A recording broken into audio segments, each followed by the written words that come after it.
ये सत्य घटना है परमात्मा कबीर जी की एक अविश्वसनीय महिमा की, जो उन्होंने लोधी वंश के एक दिल्ली के बादशाह सिकंदर लोधी के साथ की। सिकंदर लोधी दिल्ली के तख्त पर काबिज एक ऐसा बादशाह जो जबरन लोगों का धर्म परिवर्तन कराता था। ये सत्य घटना उस समय की है जब दिल्ली के बादशाह सिकंदर लोधी को जलन का रोग हो जाता है। बादशाह का शरीर जला हुआ दिखाई नहीं दे रहा था, लेकिन पीड़ा इतनी थी कि जैसे शरीर को अग्नि से जला दिया गया। इसके लिए पूरे भारतवर्ष के हिंदू और मुस्लिम धर्म के सभी पंडित, काजी, वैद्य, हकीम भी उपचार कर करके थक चुके थे। परमात्मा के विधान में है, जब मनुष्य के पाप कर्म अधिक हो जाते हैं तो कोई भी दवा काम नहीं करती। कुछ ऐसा ही बादशाह के साथ भी हो रहा था। शानदार। अल्लाह के फजल से ये दवा जरूर हमारे जलन के रोग को ठीक कर देगी, इंशाअल्लाह। राजा सिकंदर लोधी ने सभी प्रकार की औषधि सेवन की, बड़े बड़े वैद्य बुला लिए गए, लेकिन बादशाह पर कोई भी औषधि काम नहीं कर रही थी। यहां तक कि सिकंदर लोधी ने उन्हें ठीक करने के बदले मुंह भोला इनाम भी रख दिया था, लेकिन सर्व उपाय निष्फल ही रहे। बादशाह सलामत, अब आपकी तबीयत कैसी है? पीर जी, हमें जरा भी आराम नहीं हुआ। बाहर से नहीं दिखता, लेकिन पीड़ा इतनी अधिक होती है कि जैसे किसी ने हमारे शरीर को जला दिया हो। बादशाह सलामत, हम सभी ने आपको वो हर दवा दी है जो ऐसे रोग में दी जा सकती है। बादशाह सलामत, लगता है ये कोई लाइलाज बीमारी है जिसका ठीक होना नामुमकिन है। गुस्ताखी माफ बादशाह, अगर आपकी इजाजत हो तो हम आपसे कुछ कहना चाहते हैं, क्योंकि हम सबको ये पता है कि आपको ये लाइलाज रोग अल्लाह की मर्जी से हुआ है, तो इसका इलाज भी हम वैद्य नहीं बल्कि कोई पहुंचा हुआ संत फकीर ही कर सकता है। और हम ऐसे ही एक सिद्ध महापुरुष को जानते हैं। कौन है वो? काशी में कबीर नाम के एक महापुरुष हैं। हमने सुना है कि उन्होंने बहुत सारे लोगों के कष्ट दूर किए हैं। उनमें मुर्दे तक को जीवित करने की शक्ति है। बादशाह सलामत, अगर वो रहम कर दें तो ये रोग एक लम्हे में खत्म हो सकता है। मौलवी साहब, आप कैसी बातें कर रहे हैं? इतने बड़े बड़े हकीम और वैद्य जो रोग ठीक नहीं कर सके, वो भला एक कबीर कैसे ठीक कर सकता है? हमें तो लगता है कि अब हमें इस रोग के साथ ही आखिरी दम तक जीना पड़ेगा। अब तो जीने की चाह भी खत्म होती जा रही है।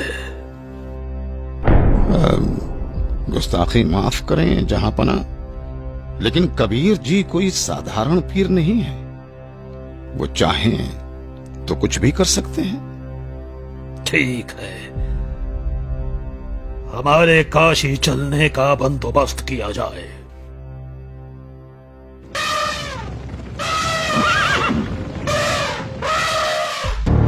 काशी नरेश महाराज वीर देव सिंह बघेल की जय हो। कहो दूत, क्या संदेश लाए हो? काशी नरेश, बादशाह सिकंदर लोधी इस समय अपने जलन के रोग के कारण बहुत परेशान हैं। उन्हें बताया गया है कि यहाँ कबीर नाम के एक महापुरुष हैं जो बादशाह के जलन के रोग को ठीक कर सकते हैं। इसीलिए बादशाह जल्दी ही काशी पधारने वाले हैं। ठीक है, संदेश भिजवा दीजिए। हमें बादशाह के आने का इंतजार रहेगा। महामंत्री जी, बादशाह के स्वागत की तैयारी की जाए। जी महाराज।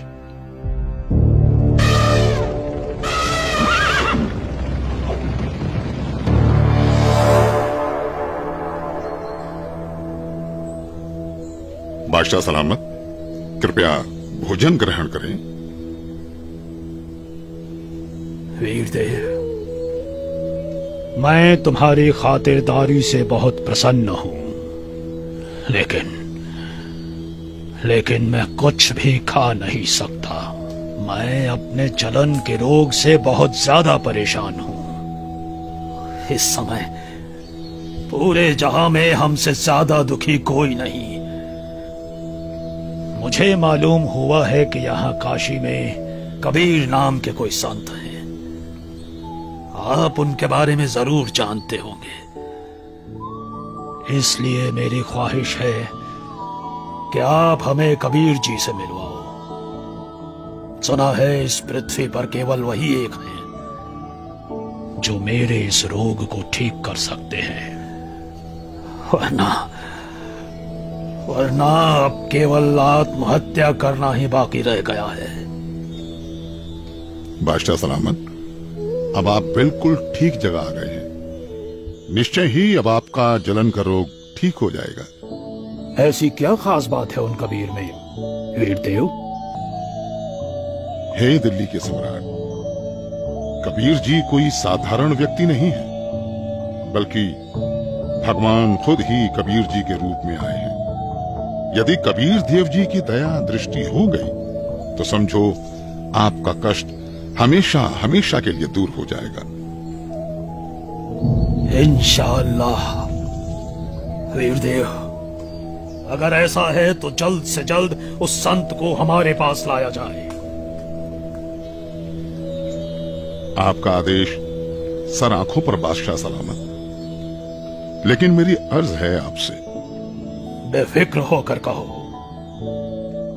बादशाह, कहते हैं कि संत को कभी आदेश देकर नहीं बुलाना चाहिए, और कबीर प्रभु जी तो संतों के संत हैं। फिर भी यदि हम उन्हें आदेश देकर बुलवा भी लें और उन्होंने आपके रोग को दूर करने की कृपा ही नहीं की, तो फिर उनका आना ना आना एक समान होगा। आप दिल्ली के सम्राट हैं, किंतु बादशाह, मेरे हिसाब से कबीर परमेश्वर जी को बुलाने की बजाय खुद चलकर उनके द्वार पर जाना चाहिए, उनके आगे नतमस्तक होना चाहिए। तभी संत प्रसन्न होकर अपनी कृपा बरसाते हैं। इसलिए मेरा अनुरोध है कि हमें खुद ही कबीर प्रभु के पास चलना चाहिए। बाकी आप जैसा आदेश दें।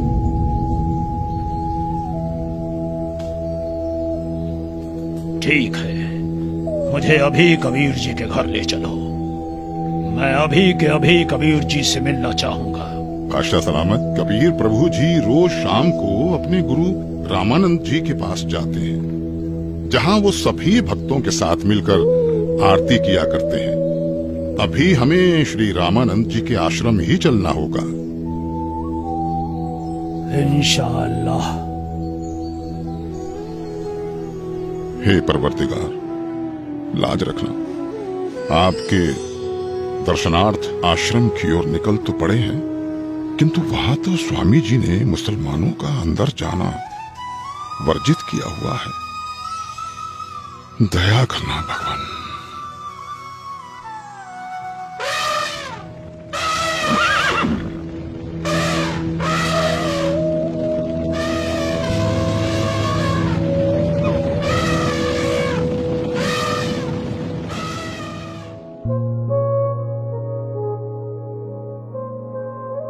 हे भक्त, क्या कबीर जी आ चुके हैं? अभी नहीं आए हैं राजन, आने ही वाले हैं। इस समय वो अवश्य आते हैं। कोई बात नहीं वीरदेव, चलो अंदर आश्रम में बैठकर कुछ देर इंतजार कर लेते हैं। जी बादशाह सलामत। भगत जी, एक बार आप स्वामी रामानंद जी से आज्ञा लेकर आइए कि दिल्ली के बादशाह सिकंदर लोदी आए हैं, आपके दर्शन करना चाहते हैं और कबीर जी से मिलना चाहते हैं। कबीर जी आए तब तक यहां आश्रम में कुछ देर आपके पास बैठना चाहते हैं।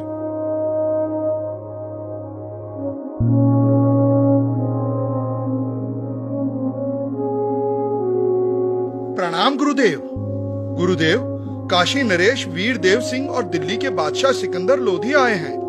उनको कबीर जी से मिलना है। उनके आने तक वो आश्रम में बैठकर इंतजार करना चाहते हैं। क्या कहा? सिकंदर लोधी? जी गुरुदेव।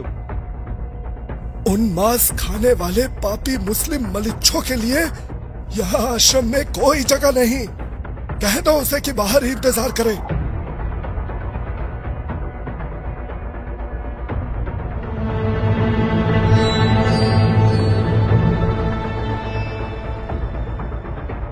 हे राजन, स्वामी जी ने बादशाह को अंदर आने से मना कर दिया है। मुसलमानों का आश्रम में प्रवेश निषेध है। हम मलेच्छ हैं तो कौड़ी का ऋषि अगर हमें ऐसा कह सकता है, दिल्ली के बादशाह को ऐसा कह सकता है, तो आम मुसलमानों को तो न जाने क्या क्या कहता होगा। माफ करें, पर आप अंदर नहीं जा सकते। बादशाह शांत हो जाइए, रुक जाइए। हटो यहां से।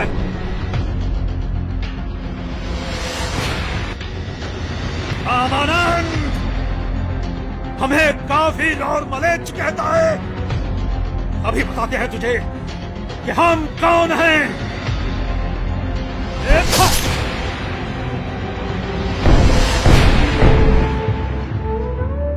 हे कबीर प्रभु, ये क्या किया आपने? अनर्थ हो गया बादशाह सलामत, अनर्थ हो गया।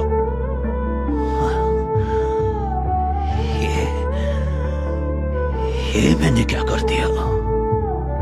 मैं निहायत ही नीच किस्म का व्यक्ति हूँ। वीरदेव आया था अपना रोग ठीक कराने, और जिसके पास आए उसके गुरु को ही मार दिया। या अल्लाह, कितने गुनाह किए हैं मैंने, माफ कर दो मुझे। वीरदेव, यहां से वापस चलो। कबीर जी अब कभी मेरे रोग को ठीक नहीं करेंगे। अगर मैं उनके सामने रहा तो वो जरूर मुझे बद्दुआ देंगे। इसलिए यहां से अभी के अभी चलो।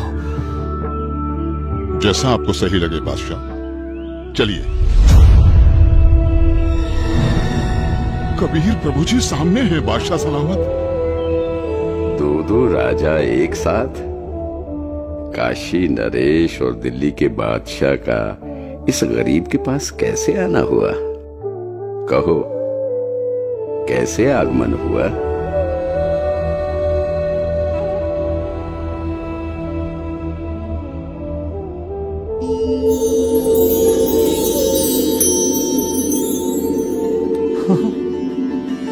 मेरी जलन, मेरी जलन तो ठीक हो गई।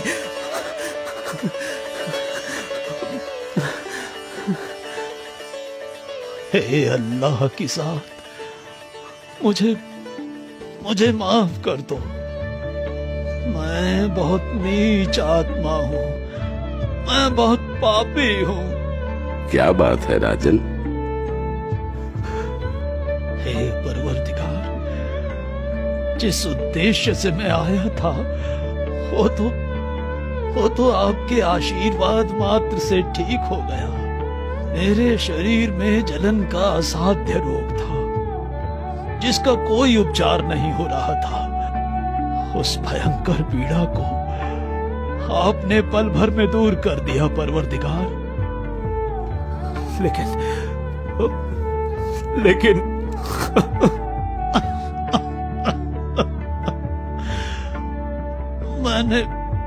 मैंने एक जुल्म कर दिया। मुझे माफ कर दो परवरदिगार, मुझे माफ कर दो। आप इतने दुख से भरे हुए और डरे हुए क्यों हैं? भगवान, हमें माफ कर दो, माफ कर दो मुझे। ठीक है, मैंने माफ किया। नहीं परवरदिगार, आप मुझे माफ नहीं करेंगे। राजन, आप व्यर्थ में व्याकुल ना हो। मैंने आपको माफ कर दिया। बताओ क्या हुआ? मुझसे एक निहायत ही बड़ा अपराध हो गया है। अगर आप उस अपराध को सुनेंगे तो आप मुझसे खफा होकर मुझे बद्दुआ देंगे और मैं फिर से वैसा ही हो जाऊंगा जैसा यहाँ आया था। इसलिए मैं खौफजदा हूँ। आखिर ऐसा क्या हुआ है बादशाह? रामानंद जी ने काफी तीखे अल्फाज बोले और मेरे पर पहले से ही बादशाह होने का नशा हावी था। मुझे गुस्सा आ गया और मुझसे उनकी हत्या करने का अपराध हो गया। मालिक, आप तो खुद ही अल्लाह की जात हो, सबके जहन की बात जानते हो। बादशाह, सच तो ये है कि कोई किसी को नहीं मारता। स्वामी जी की मौत आज होनी थी और आपके हाथों से ही होनी थी, ये पहले से ही निश्चित था। कोई बात नहीं, मन को दुखी मत करो। जो होना निश्चित था हो गया, लेकिन अब ऐसे मत जाना। स्वामी रामानंद जी का अंतिम संस्कार करवाकर ही वापस जाना, नहीं तो प्रजा आपको बहुत बुरा भला कहेगी।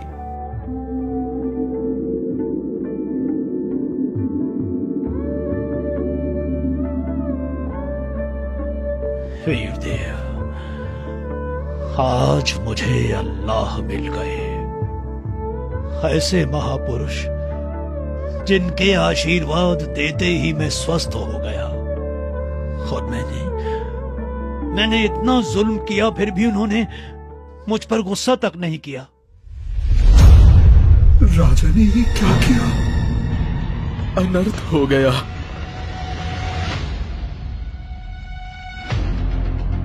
कबीर जी आ गए, कबीर जी आ गए, कबीर जी आ गए, कबीर जी आ गए।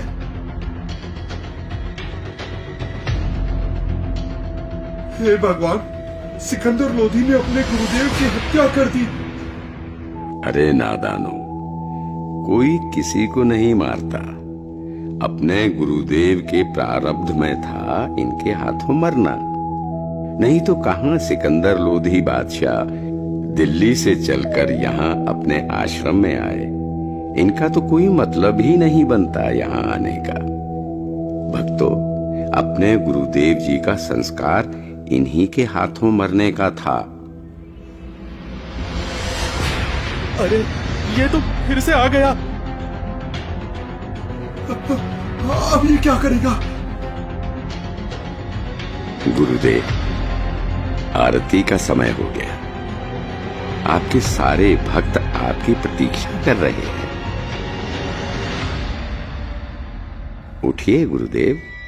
हे भगवान, हे गुरुदेव, यहां आपके बच्चे खड़े हैं।